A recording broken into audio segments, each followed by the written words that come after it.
समय पहले की बात है। एक छोटे से गांव में दो गहरे दोस्त रहते थे, राहुल और राजू।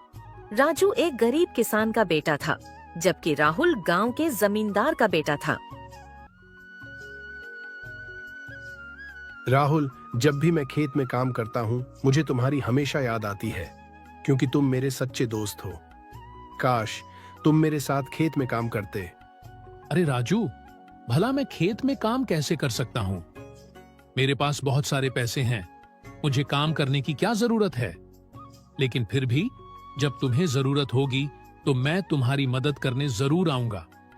ठीक है राहुल, क्या जब मुझे तुम्हारी जरूरत पड़ेगी खेत में काम के लिए, तब तुम मेरे साथ काम करोगे दोस्त? मुझे उम्मीद है कि जब भी मुझे तुम्हारी जरूरत पड़ेगी खेतों में काम के लिए, तुम मेरी मदद करने जरूर आओगे दोस्त। अगर तुम्हें खेत में काम की जरूरत पड़ी तो मैं मदद करने जरूर आऊंगा, क्योंकि मैं दोस्ती निभाने वाला दोस्त हूँ। इन दोनों की दोस्ती की मिसाल पूरा गांव देता था। लेकिन एक दिन समय का पहिया घूमा और गांव में भयंकर अकाल पड़ गया। खेत सूख गए, अनाज की किल्लत हो गई और लोगों के लिए 2 वक्त की रोटी जुटाना भी बेहद मुश्किल हो गया। राहुल का परिवार इस संकट से बुरी तरह प्रभावित हुआ। उनके पास खाने के लिए एक दाना तक नहीं बचा था और घर की हालत दिन ब दिन बिगड़ती जा रही थी। राहुल अपनी माँ के पास आता है, जो बहुत चिंता में बैठी होती है। माँ, चिंता मत करो, मैं कोई ना कोई उपाय निकाल लूंगा। बेटा, हमारे घर का चूल्हा ठंडा पड़ चुका है। खाने के लिए अब एक दाना भी नहीं बचा। हालात इतने मुश्किल हो गए हैं कि अब हमें किसी से मदद मांगनी ही होगी। लेकिन याद रखना, मदद मांगना कमजोरी नहीं होती, बल्कि ये दिखाता है कि हम अपने परिवार के लिए किसी भी हद तक जाने को तैयार हैं। राजू को दुखी घड़ी में अपने दोस्त राहुल की याद आती है। तभी वह अपने पुराने दोस्त से मदद मांगने के लिए उसके घर जाता है। अरे भाई, यहाँ कैसे आना हुआ? राजू, मेरा परिवार बहुत भूखा है। सुना है तुम्हारे पास काफी अनाज है। क्या तुम हमारी थोड़ी मदद कर सकते हो? अगर हो सके तो थोड़ा अनाज दे दो। राहुल कुछ देर चुप रहता है और ठंडी सांस लेते हुए बोलता है, देखो राजू, बुरा वक्त चल रहा है। हमें अपना आने वाला कल भी देखना होगा। मैं हर किसी की मदद कर पाने की हालत में नहीं हूँ दोस्त। राजू यह सुनकर बहुत दुखी हो जाता है।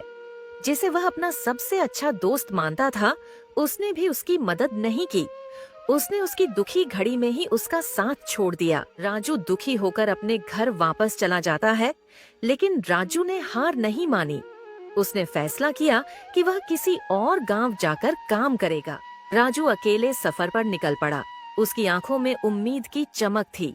शहर में पहुंचकर राजू ने बहुत भटकने के बाद एक व्यापारी की दुकान देखी, जहां उसे काम की उम्मीद नजर आई। व्यापारी की बात सुनकर राजू का चेहरा खिल उठा। उसे आखिरकार एक नई शुरुआत करने का मौका मिल गया था। राजू ने बिना किसी आलस के दिन रात मेहनत की। उसकी लगन और ईमानदारी ने उसे कुछ ही महीनों में आगे बढ़ा दिया। गांव लौटने पर राजू की मां ने उसे गर्व से देखा। उनका बेटा अब पहले जैसा नहीं था, बल्कि एक नया आत्मविश्वास लेकर लौटा था। राजू जानता था कि यह उसकी मंजिल नहीं, बल्कि सफर की शुरुआत थी। उसने ठान लिया कि अब वह अपनी मेहनत से गांव में कुछ बड़ा करेगा। नहीं माँ, अभी तो बस शुरुआत है, लेकिन अब हमारे अच्छे दिन शुरू हो गए हैं। बोलते हुए कौन है? शर्मिंदा होकर। राजू, मैं हूं तेरा पुराना दोस्त राहुल। थोड़ा चौंक कर, अरे राहुल, इतनी रात को यहाँ? सब ठीक तो है? नहीं राजू, कुछ भी ठीक नहीं है। मैं बहुत मुश्किल में हूं और सबसे बड़ी बात, मैं बहुत शर्मिंदा हूं। शर्मिंदा? किस बात पर? उस दिन जब तुझे मेरी जरूरत थी, मैंने तेरा साथ नहीं दिया। तुझे मदद मांगते छोड़ दिया और खुद अपने आराम में लगा रहा। राहुल, वक्त किसी के लिए नहीं रुकता। मैंने अपनी मेहनत से अपनी तकदीर बदली, लेकिन दोस्ती का मतलब सिर्फ अच्छे समय में साथ रहना नहीं होता, बुरे वक्त में भी साथ देना पड़ता है। मुझे माफ कर दे भाई, मैं अपनी गलती मानता हूं। अब मैं खुद तुझसे मदद मांगने आया हूं। क्या तू मुझे भी सही रास्ता दिखाएगा? दोस्ती का असली मतलब यही है राहुल। बीती गलतियों को भूलकर आगे बढ़ना ही सही रास्ता है। अगर तुझे सच में बदलाव चाहिए तो मेहनत कर, मैं तेरा साथ दूंगा। शुक्रिया राजू। अब मैं भी अपनी जिंदगी बदलने के लिए मेहनत करूंगा।